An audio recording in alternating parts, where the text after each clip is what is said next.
देवादिदेव महादेव शिव शंकर भोलेनाथ चरणों में मेरा नमन। अभी तक सभी लोगों ने तो मुझे सिर्फ भानुप्रिया नाम से, बहुत से लोगों ने सिर्फ सुना है, आज कुछ लोगों ने देख लिया। सभी को मेरा जय भोले, जय श्री कृष्ण। भोले बाबा का श्रृंगार अब मैं इसके लिए आप लोगों से क्या कहूँ, बस पिछले साल ही बताया था कि मेरे घर पर शिवलिंग है। बचपन से ही मैं उन शिवलिंग की सेवा करती हूँ, उनको पूजा करते करते ही उनका श्रृंगार करती हूँ, उन्हीं का पूरा सेवा भाव करती हूँ। बहुत सालों से मैंने ये काम किया।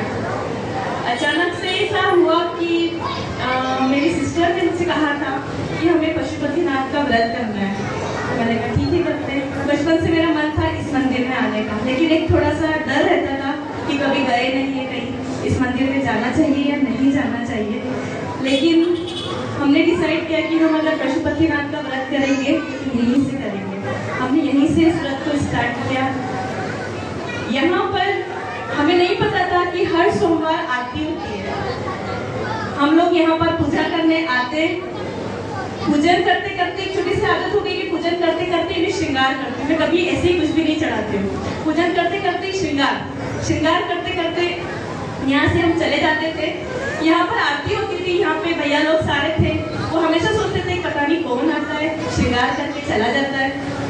दूसरा सोमवार हुआ, फिर श्रृंगार हुआ, फिर हम लोग चले गए। फिर इन लोगों ने सोचा कि पता नहीं कौन होता है, श्रृंगार करके चला जाता है। थर्ड सोमवार में यहाँ पर भैया लोग रुके थे, कोई पहले ही आकर देखा था कि श्रृंगार करता कौन है। फिर उन लोगों को पता चला कि हम लोग श्रृंगार करते हैं। उन्होंने हमें स्पेशल रोका कि आप लोग रुकिए, यहाँ हर सोमवार आरती होती है, आप लोग देख कर जाइए। बस तब से बाबा की दरबार में मैं सेवा के लिए जुड़ गई और यहाँ बाबा का सेवा करती रही। अब बात यह आती है कि मैं बाबा को बनाती हूँ। मैंने कहीं से कुछ नहीं सीखा, ना ही मैं सिखाती हूँ, ना मेरे घर में कहीं से किसी को मूर्तिकारी आती है। बस बाबा के सामने बैठती हूँ और बाबा का जो भी लगता है कि आज सोमवार है, मंगलवार है, जो भी है, वो श्रृंगार मन में आता है और बाबा को अपने आप मेरे हाथ चलने लग जाते हैं। मैं कुछ सोच में लग जाती हूँ कि ये हो किसे जाता है। मैं अपने भाभी से बोलती रहती हूँ, भाभी ये मैंने बनाया है, क्योंकि यार बाबा का रूप निरंकार है, कोई आकार नहीं दे सकते। लेकिन बाबा को जिस तरीके से हम उनका आकार देते हैं, जैसे हम लोग डिसाइड करते हैं कि आज क्या बनाना है, क्या नहीं करना है, भैया पटाख से बोल देते आज ये बनाओ। फिर मैं सोच लग जाती हूँ क्या मैं ये बना सकती हूँ। लेकिन जैसे ही बाबा के सामने मैं बैठती हूँ तो मेरे साथ चीजें, वो सारी चीजें बहुत आसान हो जाती है, ऐसे ही फटाफट बन जाता है। अभी पिछले साल फर्स्ट सोमवार को मैंने बनाए थे जगन्नाथ जी। मुझे आंटी जी ने पूछा तूने बनाए हैं या फिर तूने ऐसे ही लगा के चिपका दिए, मतलब कहीं से लाकर। तो वो उस चीज के लिए ऐसा लगता है कि हर साल मेरे हाथों में अपने आप फिनिशिंग आती जा रही है। वो सब बाबा की मेहरबानी है, इन्होंने सब कुछ दिया है।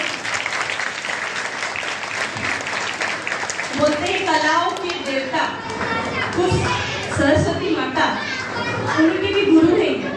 इसलिए जितनी भी मुझे कलाएं आती है, जो भी कलाएं आती है, सब उन्हीं की देन है, उन्हीं के लिए समर्पण है।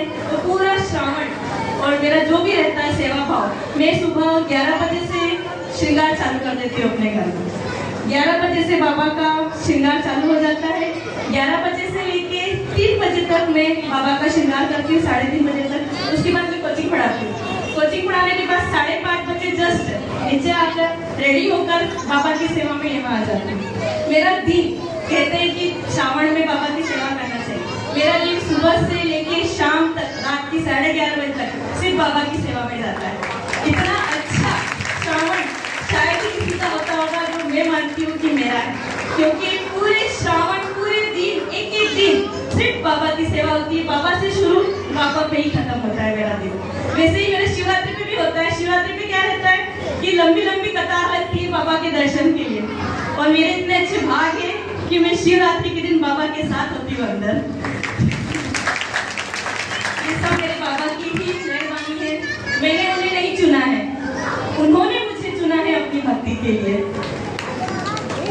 तो बेटा 1 मिनट, भानु, अभी विगत दिनों हनुमान जी का रूप आपने बाबा के लिए बनाया था, वो सबसे ज़्यादा वायरल हुआ, उस भाव को आप प्रकट करो।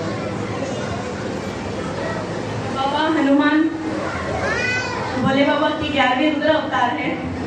वो उस भाव को प्रकट करना तो थोड़ा सा मुश्किल है, बस वो तो बाबा के जो रूप बनता है वैसा ही रूप बाबा का बस बनता जाता है। किस भाव में कैसे होना चाहिए बाबा अपने आप बनते जाते हैं।